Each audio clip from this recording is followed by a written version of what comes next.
یانەی شەترەنجی مەلیک دوای بوونی بەیانە هەڵسا بەکردنەوە یەکەم پاڵەوانێتی شەترەنج لە شاری هەولێر کەوا 94 یاریزانی کوڕ و کچ لە شارەکانی هەرێمی کوردستان و بەشێک لە شارەکانی دیکەی عێراق و دەرەوەی عێراقیش بەشدار بوون.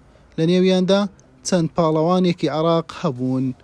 ئەوە یەکەمین پاڵەوانتیە پار لە کۆتایی ساڵی 2023 نادیەکەمان تەسیس کرد. ئەو ساڵ دەستمان کرد بە چالاکیەکانمان و یەکەمین پاڵەوانتیە و پاڵەوانتەکەش ڕاپیدە دووەلی نییە، بەڵام کاری داهاتوومان ئینشاڵڵا هەوڵ دەدەین مانجی دابێ پاڵەوانتی دووەلی بکەینەوە و پاڵەوانتەکەمان ڕاپیدە کە پێک هاتیە لە 15 دقە زائید دەچرکە بۆ هەر جوڵەیەک 94 یاریزان تێدا بەشدار بووە. ئەوە دەستپێکێکی زۆر باشە وەکو نادی بۆ ئێمە الحەمدولillah.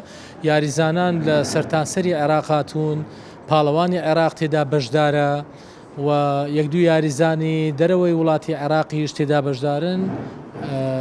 دەتوانین بە دەستکەوتێکی گەورەی دابنین وەکو سەرەتا. خۆی لە ڕاستیە وەکو پاڵەوانتێکە پاڵەوانتیشی بێزە چەندین یاریزانی باشی عێراقی تایەکە ئەمە خۆی لە خۆیان شتێکی زۆر باشە بۆ نادی مەلیک و بۆ دەستپێشێک.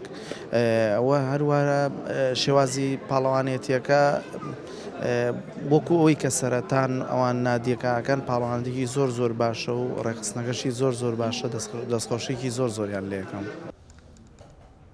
پاڵەوانتیەکە بە سیستەمی سویسری و بە نۆ جەولە ئەنجام دەدرێت. هەر یاریە کاتەکەی 15 خولەکە و زیادبوونی دەچرکە بۆ هەر جوولەیەک وا بڕیارە 2 ڕۆژ بخایەنێت. دوای کۆتایی هاتنی پاڵەوانتێکەش خەڵاتی دارایی بەسەر خاوەنی 4 پلەی یەکەمی ڕیزبەندیدا بەش دەکرێت لەگەڵ 2 یەکەمی خوار 18 ساڵی. حوسێن محەممەد، کەناڵی پێام، هەولێر.